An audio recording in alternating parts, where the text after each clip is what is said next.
Hello everyone, welcome back to my YouTube channel education hub BD. আমার বিশ্বাস করেন, আমি পে স্কেল নিয়ে যখনই কোনো নিউজ দিতে যাই, এখন আমার নিজেরই ভালো লাগে না। তবু আমি জানি যে আমার এই প্রত্যেক দিনের আপডেটের জন্য অনেকে বসে বসে থাকেন অধীর আগ্রহে। আমি আপনাদের কাছে প্রমিস করেছিলাম, পে স্কেল নিয়ে যখনই সেটি ভালো হোক খারাপ হোক, আমি কিন্তু জল মেশানো কোনো নিউজ করি না। আমি কিন্তু জল মিশিয়ে আপনাদেরকে ভালো বা সুগার কোট করে কোনো কথা বলি না। আমি চেষ্টা করি পে স্কেল নিয়ে সত্য এবং অথেন্টিক যে নিউজগুলো আছে সেগুলো আপনাদের কাছে সম্প্রচার করতে। অনেকের হয়তো খারাপ লাগে সত্য নিউজটি শুনলে, অনেকে হয়তো ভালোবাসেন আমাকে যে না, অ্যাটলিস্ট একজন তো আছে যে সত্যি সত্যি ভাবে আমাদেরকে পেজ করে সকল নিউজ দেয়।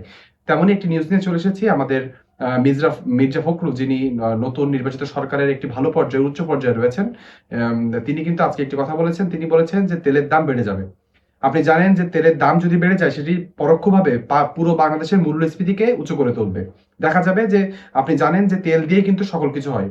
আপনি মনে করতে পারেন তেলের দাম বাড়লে আমার তো কোনো পরিবহন নেই বা আমার তো তেলের তেমন খরচ হয় না। এটা কিন্তু সম্পূর্ণ ভিত্তিহীন কথা। তেলের দাম বাড়লে আপনার বিদ্যুতের বিল বেড়ে যাবে, আপনার বাজার সদাই করার তার বিল বেড়ে যাবে, তার সকল কিছু অর্থাৎ সবকিছু এর সাথে কানেক্টেড।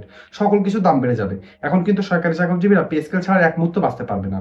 আজকে ভিডিওটি আমরা জানাবো পে স্কেল নিয়ে সর্বশেষ কি আপডেট রয়েছে, মির্জা ফখরুল ইসলাম আলমগীর পে স্কেল নিয়ে কিছু বলেছেন কিনা, পে স্কেল নিয়ে সর্বশেষ অথেন্টিক কি আপডেট রয়েছে সেটি জেনে নেবো এই ভিডিওর মাধ্যমে। তাহলে চলুন দেরি না করে ভিডিওর মেন অংশে চলে যাই।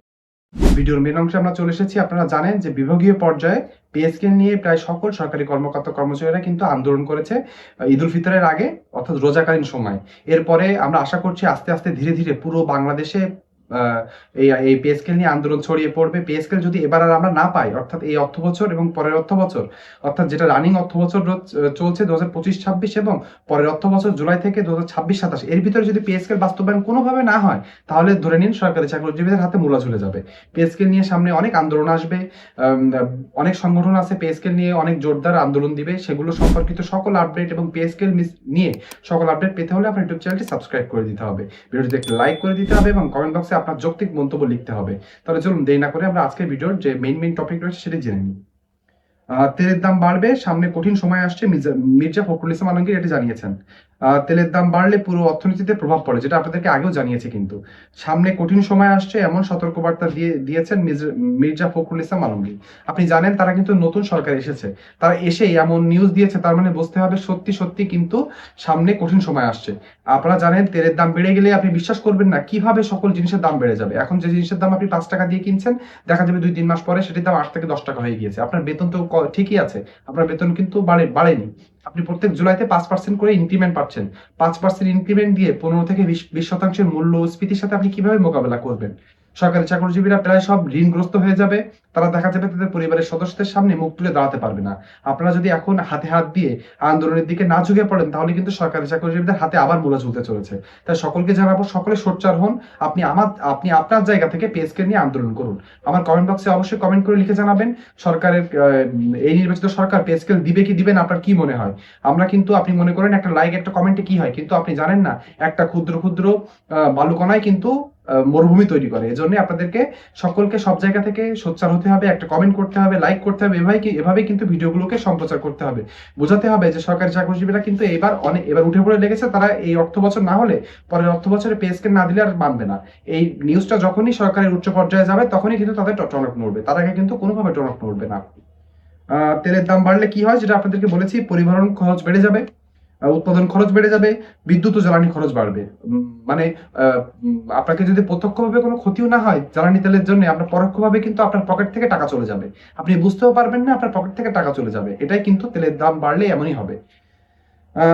তারপরে আমরা জেনে নিব ফলে যেটা বলা হয়েছে, ফলে সবকিছুর দামই বেড়ে যাবে।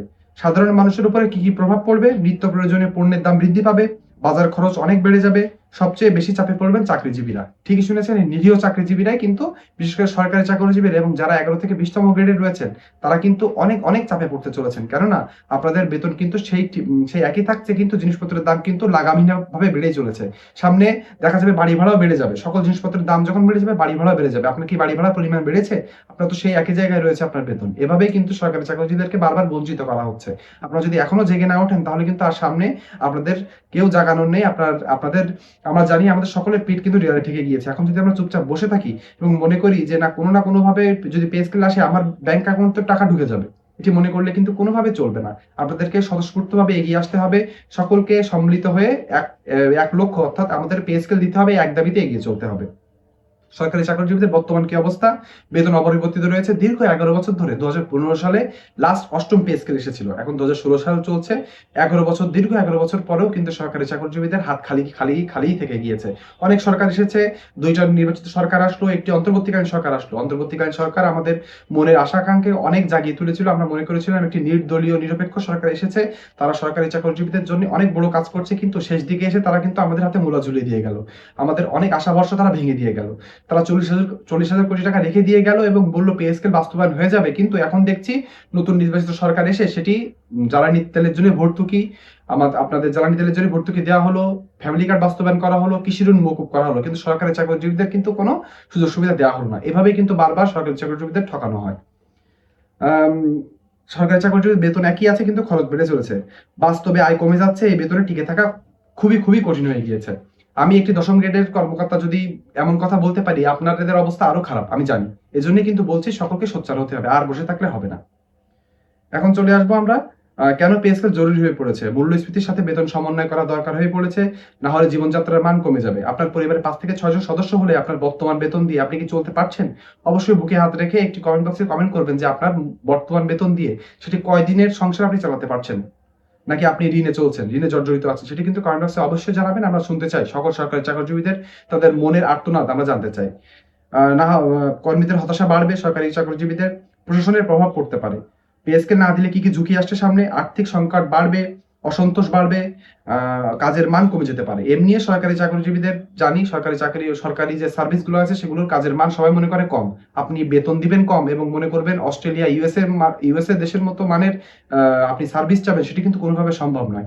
সরকারি চাকরিজীবীদেরকে তাদের জন্য তাদের সন্তোষজনক তাদেরকে পে স্কেল দিলে তারা কিন্তু কাজের মানও বাড়বে। না হলে আপনি তাদেরকে শাস্তিমূলক ব্যবস্থাও নিতে পারবেন, কিন্তু আপনি অল্প বেতন দিয়ে কোনোভাবে বিদেশি যে সার্ভিস আছে তার সাথে তুলনা দিতে পারবেন না। সর্বশেষ কি আপডেট রয়েছে সেটি আমি জেনে নিব।